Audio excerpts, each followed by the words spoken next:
Hello everybody, क्या हाल चाल है मेरे प्यारे प्यारे जीव जंतुओं। सर सब बढ़िया, सब मजे में। दोस्तों, आज हम लोग एईसी हिंदी करने वाले हैं। एईसी हिंदी का भोलाराम का जीव ऑलरेडी हम लोग खत्म कर लिए थे। आज हम लोग जो चैप्टर करने वाले हैं, इस चैप्टर का नाम है, इस कहानी का नाम है मंत्र। और इस चैप्टर के रचयिता है, ये मंत्र कहानी को लिखा गया है प्रेमचंद जी द्वारा। आप जानते हो कि प्रेमचंद कितने महान प्रसिद्ध लेखक हैं।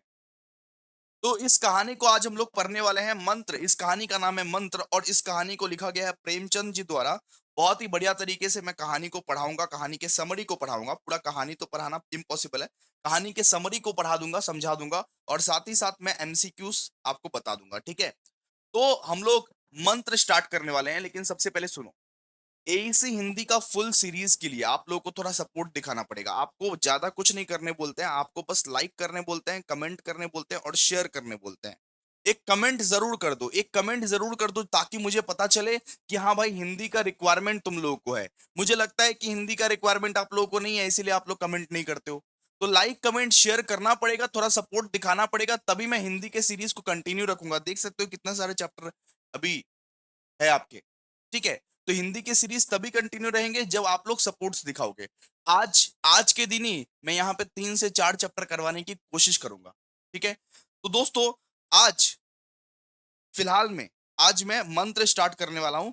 अब देखिए, मंत्र का इतना बड़ा कहानी तो आप घर में पढ़िएगा। इतना जो लॉन्ग कहानी है वो तो आप घर में आप पढ़ोगे। ठीक है, मैं आपको समरी बताऊंगा, मैं आपको समरी पढ़ाऊंगा कि ये कहानी कहती क्या है, ये कहानी का समरी क्या है।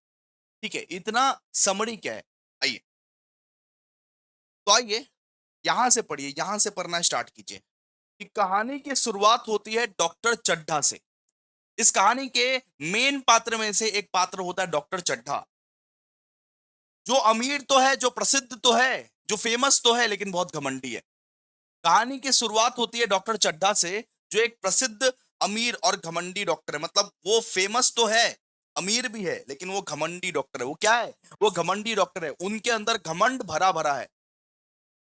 वो गरीब को गरीब नहीं समझते, वो इंसान को इंसान नहीं समझते। उनके पास धन, उनके पास प्रतिष्ठा, उनके पास ऐश्वर्य, सब कुछ है। उनके पास धन भी है, मतलब उनके पास पैसा भी है, उनके पास प्रतिष्ठा भी है, फेमस भी है, ऐश्वर्य है, सब कुछ है। लेकिन उनके भीतर संवेदना और करुणा का अभाव है। वो लोगों को नहीं समझते, वो गरीब लोगों को नहीं समझते। वो डॉक्टर चड्ढा इतना घमंडी है कि वो किसी गरीब को नहीं समझता। जैसे आप देखते हो ना, क्या अमीर अमीर अमीर अमीर अमीर डॉक्टर सिर्फ पैसे पैसे पैसे पैसे करते रहते हैं। वो गरीबों को कुछ नहीं समझते। तो उनके भीतर संवेदना और करुणा का अभाव है। उनके भीतर दिल नहीं है, उनके भीतर संवेदना नहीं है, थोड़ी सी भी उनके भीतर नहीं है संवेदना, करुणा। तो क्या हुआ, देखिए, हुआ क्या। इस कहानी में होता क्या है? इस कहानी में होता है कि एक दिन संध्या का समय, जब वो गोल्फ खेलने की तैयारी कर रहे होते हैं, मतलब जो वो जो डॉक्टर है ना, वो डॉक्टर जब वो गोल्फ खेलने की तैयारी कर रहे, तो ऑफ कोर्स वो अमीर अमीर अमीर है डॉक्टर। जब वो एक दिन एक दिन शाम के समय जब वो गोल्फ खेलने की तैयारी कर रहे होते हैं, तभी एक गरीब वृद्ध अपने बीमार बेटे को डोली पर लेके उनके पास आता है। उनका बेटा जो है ना, एक गरीब वृद्ध था जिसका नाम था भगत। वो अपने बीमार बेटे को अपने डोली पे लेके आता है, क्योंकि उसका बेटा बीमार पड़ जाता है। ठीक है, वो डॉक्टर से विनती करता है, उसके बेटे की हालत बहुत खराब है, कृपया एक बार देख ले। ठीक है, मतलब वो जो गरीब इंसान आता है, वो उस डॉक्टर से विनती करता है कि साहब साहब, डॉक्टर साहब, मेरे बेटे की तबीयत बहुत ज्यादा खराब है, वो बहुत बीमार है, हालत बहुत खराब है, प्लीज एक बार आप देख लीजिए। लेकिन डॉक्टर उसे यह कहकर टाल देते हैं कि यह उनके खेलने का समय है। डॉक्टर बोलता है कि नहीं नहीं, मैं तो अभी गोल्फ खेलने जा रहा हूं, मैं अभी नहीं देख पाऊंगा, सॉरी, सुबह आइए। वो वृद्ध चीखता है, चिल्लाता है, रिक्वेस्ट करता है, सिर झुकाता है, पगड़ी उतार के चौखट पर रख देता है, लेकिन डॉक्टर मानता नहीं है। डॉक्टर बोलता है कि नहीं नहीं, अभी तो मेरा गोल्फ खेलने का समय है, कल कल सुबह आओ, कल सुबह आओ, मैं अभी तुम्हारे बेटे को नहीं देख सकता, मैं अभी तुम्हारे बेटे को नहीं देख सकता। तुम्हारा बेटा बीमार है, मरा हुआ है, आई डोंट केयर, मुझे गोल्फ खेलना है। ठीक है, तो वो बहुत रिक्वेस्ट करता है, वो बहुत चीखता है, वो जो गरीब भगत है, वो जो गरीब वृद्ध भगत है, गरीब वो बहुत चीखता है, वो बहुत चिल्लाता है, वो बहुत रिक्वेस्ट करता है कि देख लो साहब, वो सिर झुकाता है, गिड़गिड़ाता है, पगड़ी उतार के चौखट पर रख देता है, इतना कुछ हो जाता है, लेकिन डॉक्टर नहीं मानता है, डॉक्टर नहीं मानता है। लेकिन डॉक्टर उसे यह कह के टाल देते हैं कि यह उनके खेलने का समय है, वह सुबह आए। वो वृद्ध बार-बार गिड़गिड़ाता है, सिर सिर झुकाता है, पगड़ी उतार के चौखट पर रख देता है। गिड़गिड़ाता है कि साहब जी प्लीज़ मेरे बच्चे को बचा लो, साहब जी प्लीज़ मेरे बच्चे बहुत ज़्यादा बीमार है, मर जाएगा, प्लीज़ उसको बचा लो। गिड़गिड़ाता है, सिर झुकाता है, ऊपर से पगड़ी भी उतार के चौखट पर रख देता है, लेकिन डॉक्टर का हृदय नहीं पिघलता। उसमें भी डॉक्टर का हृदय नहीं पिघलता, मतलब उसके अंदर दिल नहीं है, उसके अंदर करुणा नहीं है। वो गरीब को गरीब नहीं समझता, वो इंसान को इंसान नहीं समझता। अतः वृद्ध निराश होके लौट जाता है। जब जब वो डॉक्टर नहीं मानता है, तब इंसान क्या करेगा? तब वो निराश होके लौट जाता है अपने घर। और उसी रात उसका बेटा मर जाता है। यह बेटा उसके जीवन का अंतिम सहारा था। उसी रात उस वृद्ध का जो बेटा है, वो मर जाता है। उसी रात उस वृद्ध का बेटा मर जाता है और यही बेटा उन उसका अंतिम सहारा था। बताइए डॉक्टर भी ऐसे होते हैं। डॉक्टर तो था वो, और डॉक्टर को लोग भगवान का रूप मानते हैं।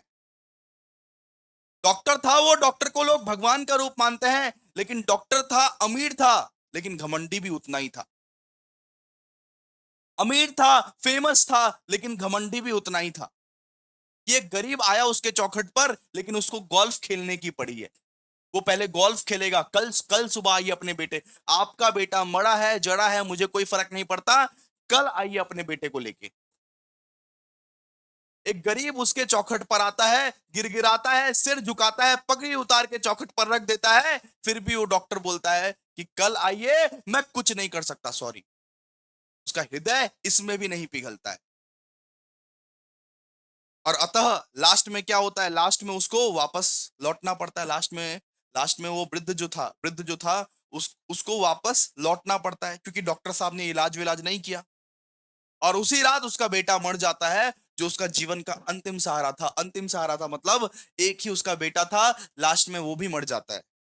वो वृद्ध अकेला रह जाता है। उसके बाद क्या होता है? उसके बाद ये 20 वर्ष बाद, अब देखो कि मतलब बोलता है ना बोलता है ना कि कर्मा इज बैक। 20 वर्ष बाद डॉक्टर के बेटे कैलाश की जन्मदिन पार्टी के दौरान एक दुर्घटना घटती है। उस 20 वर्ष बाद क्या होता है? 20 वर्ष बाद उस डॉक्टर का भी एक बेटा है, उसका नाम है दोस्तों कैलाश। उसके जन्मदिन की पार्टी में एक दुर्घटना घटती है कि कैलाश को एक जहरीले सांप ने काट लिया।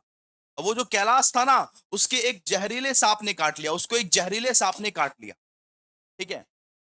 20 वर्ष बाद क्या हुआ कि डॉक्टर के बेटे कैलाश की जन्मदिन पार्टी थी, उधर एक बहुत ज्यादा दुर्घटना घटती है। कैलाश को एक जहरीले सांप ने काट लिया, और वो डॉक्टर सारा का सारा प्रयास कर लिया, सारा का सारा एक्सपेरिमेंट्स कर लिया, कुछ भी नहीं हुआ। डॉक्टर सारी की सारी चिकित्सा प्रयास सब कुछ कर लिया, लेकिन सब विफल हो गया। कि डॉक्टर की सारी चिकित्सा और प्रयास विफल हो जाते हैं। फिर तब किसी की याद आता है कि एक वृद्ध भगत सांपों को विष का इलाज मंत्र से करता है। तो किसी को उसी में याद आता है, किसी को उसी में याद आता है कि हाँ, मेरे नजर में एक तो है, मेरे नजर में एक तो है वृद्ध भगत, जो सांपों के विष का इलाज मंत्र से करता है, सांपों के विष का इलाज मंत्र से करता है। तो डॉक्टर उसको बुलवाते हैं, सीधा सा बात है। डॉक्टर उसको उसको वो बुलवाते हैं। वो वही था जिसके बेटे को डॉक्टर ने नहीं देखा, जिसका बेटा मर गया, जो बहुत गिड़गिड़ाया, वो वही था, वो वही वृद्ध भगत था जिसके बेटे को डॉक्टर ने नहीं देखा। लेकिन आज देखो, समय का खेल तो देखो कि डॉक्टर के बेटे के लिए उसको डॉक्टर को वापस से बुलवाना पड़ा, उसी आदमी को। वो सांप के जहर को, वो जो वृद्ध था, वो सांप के जहर को मंत्र से इलाज करता था, मंत्र से इलाज करता था। तो डॉक्टर उसे बुलवाते हैं, लेकिन वह पहले आने से मना कर देता है। सबसे पहले वो डॉक्टर उसको बुलाते हैं, लेकिन वो आने से मना कर देता है, नहीं साहब, हम नहीं आ पाएंगे, बिकॉज आप ही मेरे बेटे को मारे थे। आपके वजह से ही मेरा बेटा मरा था। आप उस दिन अगर इलाज कर देते तो मेरा बेटा जिंदा रह जाता। सबसे पहले पहले तो वो मना कर देता है, ठीक है, पहले पहले तो वो मना कर देता है कि नहीं साहब, मैं नहीं आ सकता, बिकॉज आप ही मेरे बेटे के हत्यारे हो। आपके वजह से ही मेरा बेटा मरा था। आपने इलाज नहीं किया था, इस वजह से मेरा बेटा को मरना पड़ा था। मेरा वो अंतिम सहारा था। मैं आपके सामने गिड़गिड़ाया, झुका, मैं आपके सामने अपनी ये पगड़ी उतार के रख दी। सबसे तो वो आने से मना कर देता है पहले-पहले। उनके मन में प्रतिकार है, क्योंकि यही डॉक्टर कभी उसके बेटे को मरने के लिए छोड़ चुके थे। लेकिन बाद में बहुत सारे रिक्वेस्ट्स के बाद, जब रिक्वेस्ट करते हैं डॉक्टर की, ये सब रिक्वेस्ट वगैरह के बाद, लेकिन अतः वह आता है। लेकिन अतः बाद में जाके रियलाइज़ होता है कि मैं भी अगर उसके जैसे करूँ तो उसमें और मेरे में क्या फ़र्क रह जाएगा? मैं भी अगर उस डॉक्टर के जैसे करूँ तो उसमें और मेरे में क्या फ़र्क रह जाएगा? बाद में जाके रियलाइज़ हुआ उसको, ठीक है? तो जाता है, वो मंत्र पढ़ता है और डॉक्टर के बेटे की जान बचा लेता है।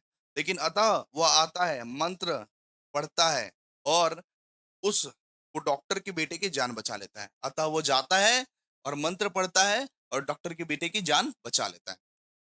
सुबह वो डॉक्टर उसे पहचान जाते हैं। सुबह सुबह वही वही वो डॉक्टर जो है उसे वो पहचान जाते हैं कि अरे ये तो वही था जिसका बेटा को मैं नहीं बचा पाया।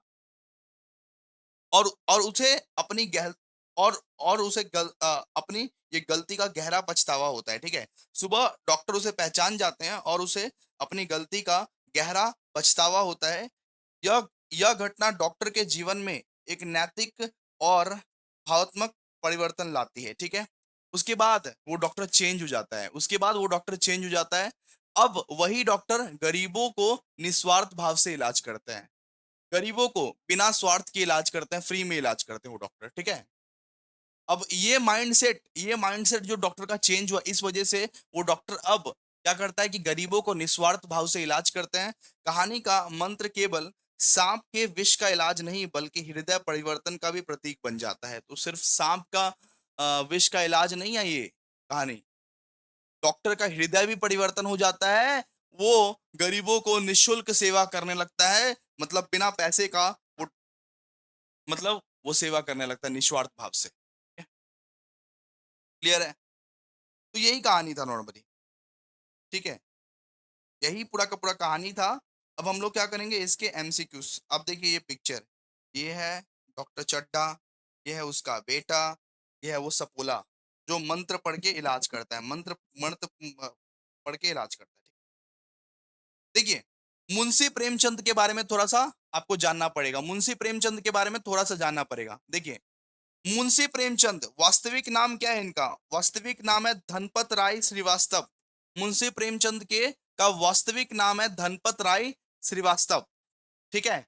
इनका जन्म 31 जुलाई 1880 को हुआ था। इनका निधन 8 अक्टूबर 1936 को हुआ था। 8 अक्टूबर 19, ठीक है?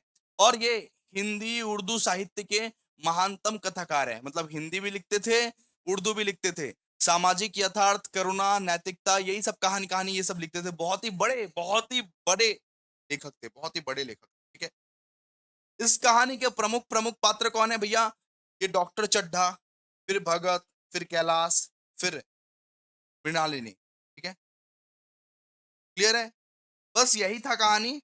आइए अब एमसीक्यूज़ देखते हैं, एमसीक्यू सॉल्व करते हैं। आप लोग एक बार घर में पढ़ लीजिएगा, आप लोग एक बार घर में पढ़ लीजिएगा। होता क्या है बेसिकली, ये कहानी में होता क्या है बेसिकली सुनिए, होता क्या है? सबसे पहले डॉक्टर चड्ढा एक बहुत ही घमंडी, अमीर व्यक्ति, बहुत ही ज़्यादा घमंडी व्यक्ति, जिसके पास पैसा तो है, लेकिन जिसके पास दिल नहीं है। एक दिन उसके उसके द्वार पे एक दिन उसके द्वार पे आया भगत, ठीक है? एक दिन उसके द्वार पे आया वृद्ध भगत अपने बेटे को लेके, अपने बीमार बीमार बेटे को लेके एक दिन आया, ठीक है? लेकिन वो इलाज-विलाज नहीं किया, क्योंकि वो गोल्फ खेलने की तैयारी कर रहा था, ठीक है? इलाज नहीं किया, बहुत गिड़गिड़ाया उसके सामने भगत, और बहुत गिड़गिड़ाया, झुका, लेकिन इलाज-विलाज नहीं किया। ठीक 20 वर्ष बाद जब वो डॉक्टर के बेटे कैलाश को सांप-वाप काटा, तो सारी की सारी एक्सपेरिमेंट्स डॉक्टर के फेल हो गई, डॉक्टर इलाज नहीं कर पाया। उसके बाद कोई याद दिलाया कि एक वृद्ध वृद्ध वो भगत करके है कोई, वो इलाज करता है, सांप को मंत्र पढ़ के इलाज-विलाज करता है। तब उसको बुलवाया गया, और सबसे पहले-पहले तो वो भगत नहीं आना चाहता था, लेकिन बाद में वो आया कि अगर मैं भी उसके जैसा कर रहा हूँ, तो उसमें और मेरे में फ़र्क क्या रहेगा? तो बाद में वो आया और बाद में उसके बेटे को वो मंत्र पढ़ के जान बचा देता है, ठीक है? बाद में वो उसके बेटे को मंत्र पढ़ के जान बचा देता है। उसके बाद वो डॉक्टर का हृदय परिवर्तन हो गया, हृदय परिवर्तन हो गया। उसके बाद वो डॉक्टर जो है वो निःशुल्क सबकी सेवा करने लगता है, बिना स्वार्थ के गरीबों की सेवा करने लगता है, गरीबों की सेवा करने लगता है, ट्रीटमेंट करने लगता है, इलाज करने लगता है। ठीक है? क्लियर है? और ये ज़रूर पढ़ लीजिएगा, लेखक का परिचय ज़रूर पढ़ लीजिएगा, ठीक है? स्टार्ट करते हैं। सबसे पहला कि कहानी मंत्र का लेखक कौन है? कहानी मंत्र का लेखक कौन है? मुंशी प्रेमचंद, ठीक है? मुंशी प्रेमचंद का जन्म कब हुआ था? 31 जुलाई 1880, ठीक है? कहानी मंत्र का किस विषय पर आधारित है? किस विषय पर आधारित है? मानवता और आत्म आत्म परिवर्तन। डॉक्टर चड्ढा का पेशा क्या था? क्या पेशा था? डॉक्टर था वो, डॉक्टर था, ठीक है? वृद्ध वृद्ध भगत किसके इलाज के लिए डॉक्टर के पास जाते हैं? बेटे के इलाज के लिए, खुद के बेटे के इलाज के लिए। डॉक्टर चड्ढा वृद्ध को क्या कहकर टाल देते हैं? कल सुबह आना। बोला कल सुबह आना, मेरे को आज गोल्फ खेलना है, कल सुबह आना, मेरे को आज गोल्फ खेलना है। वृद्ध भगत का बेटा क्यों मरता है? इलाज न मिलने के कारण। कहानी में डॉक्टर का बेटा कौन है? कैलाश। डॉक्टर का बेटा कौन है? कैलाश। तो कैलाश को क्या काटता है? सांप काटता है, सांप काटता है, ठीक है? डॉक्टर के बेटे को बचाने के लिए किसे बुलाया जाता है? किसे बुलाया जाता है? वृद्ध भगत को बुलाया जाता है, वृद्ध भगत को बुलाया जाता है, ठीक है? वृद्ध भगत किस विधि से इलाज करता है? मंत्र पढ़ के इलाज करता है। सो भगत पहले आने से क्यों मना करता है? नाराज था वो कि उसका बेटा को भी वो डॉक्टर ने कभी ना कभी मारा था, ठीक है? उसका बेटा को भी मरना पड़ा था वो डॉक्टर की वजह से। अतः में अतः में भगत क्या करता है? मंत्र पढ़ के जान बचाता है, वो चला जाता है, मंत्र पढ़ के जान बचाता है। डॉक्टर चड्ढा को अंत में क्या अनुभव होता है? अंत में क्या अनुभव होता है? उसको पछतावा, पछतावा होता है, ठीक है? कहानी का मंत्र किसका प्रतीक है? हृदय परिवर्तन, हृदय परिवर्तन होता है। किसका हृदय परिवर्तन होता है? डॉक्टर चड्ढा का, डॉक्टर चड्ढा का, ठीक है? फिर डॉक्टर चड्ढा का स्वभाव शुरुआत में कैसा रहता है? एकदम घमंडी और असंवेदनशील, असंवेदनशील, ठीक है? फिर भगत का स्वभाव कैसा है? वो दयालु है और परोपकारी है, वो सबका हेल्प करता है, सबका हेल्प करता है। कहानी में कितने साल बाद डॉक्टर का बेटा बीमार होता है? 20 साल के बाद, 20 साल के बाद डॉक्टर का बेटा बीमार होता है। फिर फिर ये अच्छा, फिर ये कैलाश को सांपों से क्या था? शौक था, ठीक है? वो कैलाश जो था ना, उसको वो सांपों से शौक था बहुत, सांप वाप अच्छा लगता था उसको, ठीक है? फिर डॉक्टर डॉक्टर चड्ढा का हृदय परिवर्तन किस घटना में होती है? सो ये भगत भगत द्वारा बेटे की जान बचाना, ठीक है? कहानी में मृणालिनी कौन है? ये कौन है? ये कैलाश की प्रेमिका है। सो मृणालिनी कैलाश की प्रेमिका है। कौन है? ये कैलाश की प्रेमिका है, ठीक है? कहानी का मुख्य संदेश क्या है? मानवता और सेवा भाव, मानवता और सेवा भाव। डॉक्टर चड्ढा अंत में क्या करने लगते हैं? गरीबों का निःशुल्क इलाज, गरीबों का निःशुल्क इलाज करने लगते हैं, ठीक है? कहानी में डॉक्टर की गलती क्या थी? क्या थी गलती? समय पर इलाज ना करना। समय पर अगर इलाज करता उसका बेटा को तो वो बच जाता, ठीक है? कहानी मंत्र किस शैली में लिखी गई है? सामाजिक यथार्थ। दोस्तों इसको भी मैंने कंप्लीट कर दिया। अगर आप चाहते हो कि हिंदी के और भी सीरीज आए, हिंदी के और भी चैप्टर्स आए, तो सबसे पहले तो भैया कमेंट करना पड़ेगा। सबसे पहले आपको कमेंट करना पड़ेगा, शेयर करना पड़ेगा, लाइक करना पड़ेगा, क्योंकि ये तीन चीज पे डिपेंड करता है कि हिंदी का सीरीज आना चाहिए, कंटिन्यू रहना चाहिए कि नहीं रहना चाहिए। बिकॉज देखो कोई भी हिंदी का सीरीज नहीं बना रहा है ऑनेस्टली। अगर मैं बना रहा हूँ तो बहुत ज्यादा एफर्ट्स लग रहा है, बिकॉज हिंदी बैकग्राउंड से हूं नहीं मैं एक कॉमर्स बैकग्राउंड से हूँ। फिर भी इतना अच्छे से समझा दे रहा हूँ आप लोग को, एमसीक्यूज करवा दे रहा हूँ। हिंदी का सीरीज आना चाहिए, तो ये तीन चीज आप लोग प्लीज कीजिएगा। कमेंट तो जरूर कीजिएगा, हर एक बंदे का कमेंट मेरे को चाहिए, ठीक है? शेयर कीजिएगा, लाइक कीजिएगा। Thank you so much, thank you so much आज के लिए। और दोस्तों आज ही अगर आप रिस्पॉन्स दिखाओगे तो आज ही और एक चैप्टर हम लोग स्टार्ट करेंगे, जिसका नाम है, बता देते हैं चैप्टर, जिसका नाम है, हम लोग अभी सिलिया स्टार्ट करने वाले हैं, सिलिया। नेक्स्ट चैप्टर हम लोग सिलिया स्टार्ट करने वाले हैं, ठीक है? बहुत ही आसान वाला चैप्टर है, सिलिया स्टार्ट करने वाले हैं, ठीक है? Thank you so much. आज के लिए इतना ही। कमेंट जरूर कीजिएगा।